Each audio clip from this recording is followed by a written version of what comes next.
Trump's campaign manager, Corey Lewandowski, denies the accusation. He did that in a tweet from this morning. Quote, "Michelle Fields, you are totally delusional. I never touched you," end quote. And it seems like his boss has his back. Here's what Trump told CNN about the incident in the spin room post-debate. We're surrounded by Secret Service. We have many Secret Service. You see some of them here. When we left, I spoke to them. Nothing happened. This was, in my opinion, made up.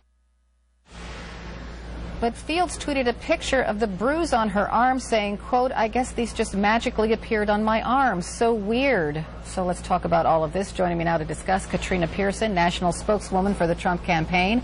I'm also joined by Sabrina Schaefer, the executive director of the Independent Women's Forum. Sabrina Schaefer, welcome. And Jamie Weinstein, a senior editor of the Daily Caller. Welcome to all of you. Thanks, Carol. Thank you, Carol. Thanks for being here. Jamie, I want to start with you because Michelle Fields is your girlfriend. What does she say happened at that rally with Corey Lewandowski? Well, let's be very clear here. What the Trump campaign is saying, to believe what they are saying in denying these allegations, you have to believe in an elaborate conspiracy theory. You have to believe that there was some type of coordination between the Washington Post and Breitbart, which is a generally pro-Trump publication, to come up with with the conspiracy to impugn Donald Trump and his campaign. And then you have to think that they came up with audio in order to support this. This is the type of thing that one believes if they believe 9/11 is an inside job. And the Trump campaign should be ashamed for impugning the character and integrity of my girlfriend, who was assaulted at that event. And I think Katrina Pearson knows the truth of this, and for her to stand by and allow these attacks to go on is shameful, utterly, totally shameful. Katrina? You know, it's interesting that we have two journalists who have decided to take the word of an alleged attack. There were hundreds of reporters in that room, cameras, microphones, Secret Service. No one saw anyone get thrown to the ground, okay?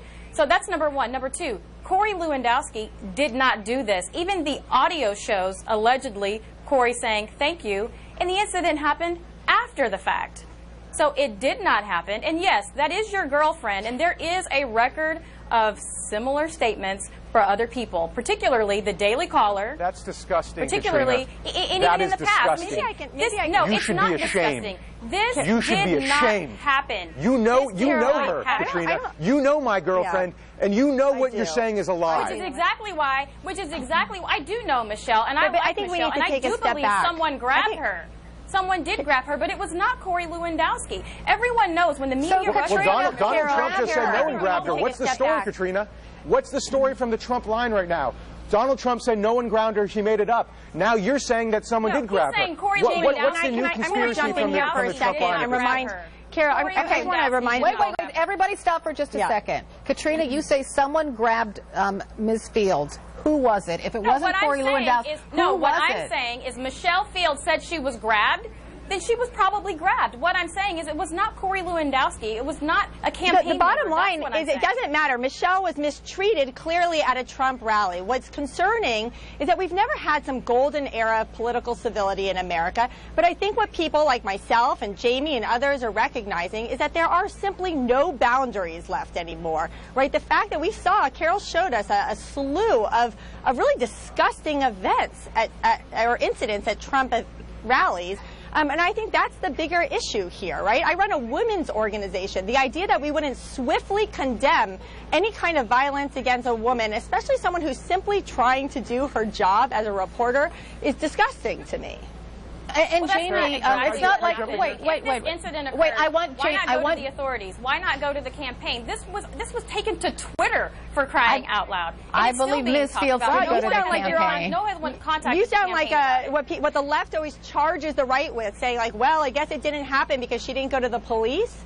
I mean, my gosh, everyone at now should be hugging me and Michelle and Jamie. They should be saying, of course she should speak up. Carol, can I point out? Jamie, wait, let Jamie talk. Jamie, go on. We're seeing several different iterations from the Trump campaign to defend themselves from this. They're trying first to impugn her character. Now, Donald Trump said last night nothing happened. Now, Katrina Pearson said, well, maybe something happened. Oh, but by the way, Michelle's character is very bad. This is a sleazy and disgusting campaign by the Trump campaign to impugn the integrity of my girlfriend. Ben Terrace, who witnessed this, is a highly respected reporter for the Washington Post. And I honestly, I don't know how someone like Katrina Pearson, who I really do believe knows the truth and believes Michelle is honest here, is coming on here and flacking for this type of disgusting character assassination. And as I said, you should be ashamed, and so should everybody in the Trump campaign who knows what they're doing right now. She did not see. Michelle Fields herself says she did not see who did that to her. Here's what the we are bigger point. saying is, if it happened, it was not Corey Lewandowski, and that's the key here. You guys are accusing a man, a husband who has small children, of committing assault. Right, here's the much bigger point. The much bigger point is that we have a lot of serious issues in this country that require political discourse. They require disagreement. That is a wonderful thing. What we don't want to see is these rallies turning into sort of violent incidences here. What we want to have is sort of cordial public discourse. That's a wonderful thing. Yeah. But grabbing reporters, muffling reporters, keeping them sort of in pens the way Hillary Clinton has, that's a bad thing. And every journalist out there ought to be speaking up about this. Okay, so Carol, Donald, 2 points here. Yes, please. One is that this fits into a larger pattern of deception from the Trump campaign. You played the clip of Donald Trump saying that there have been violent protesters at his rallies. Maybe so, but according to people who cover every rally of Donald Trump, who go there, they have not seen protesters coming out and swinging at the crowd. And how crazy, by the way, would it be for protesters to come out and start swinging against 9,000 other people who would be opposed to them?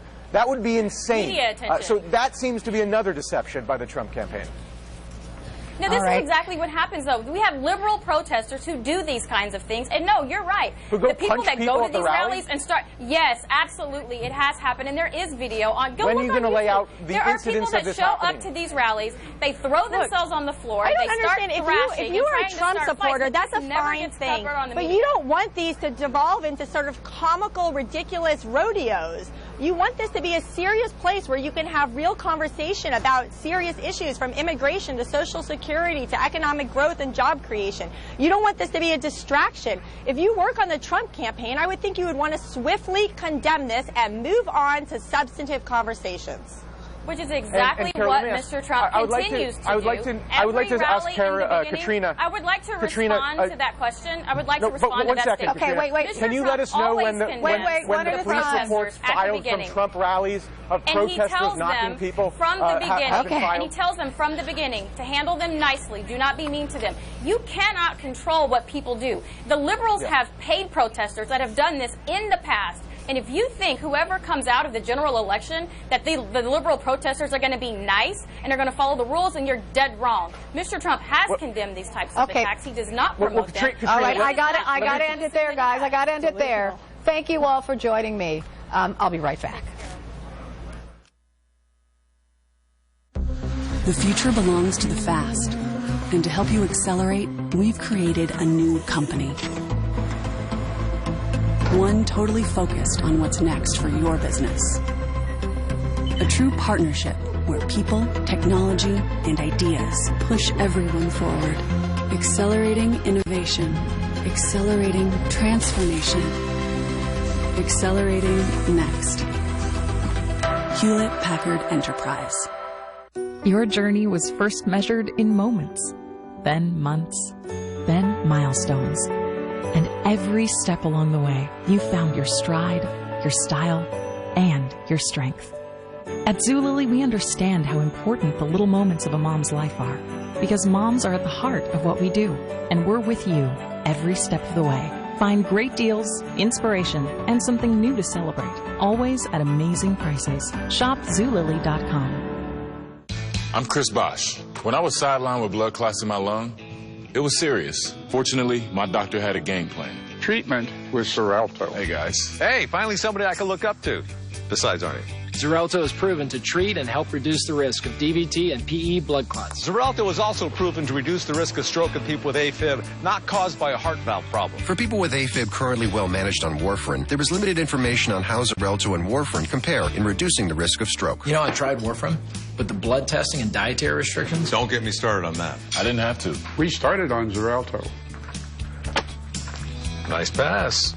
Safety first. Like all blood thinners, don't stop taking Xarelto without talking to your doctor, as this may increase your risk of a blood clot or stroke. While taking, you may bruise more easily, and it may take longer for bleeding to stop. Xarelto may increase your risk of bleeding if you take certain medicines. Xarelto can cause serious and, in rare cases, fatal bleeding. Get help right away for unexpected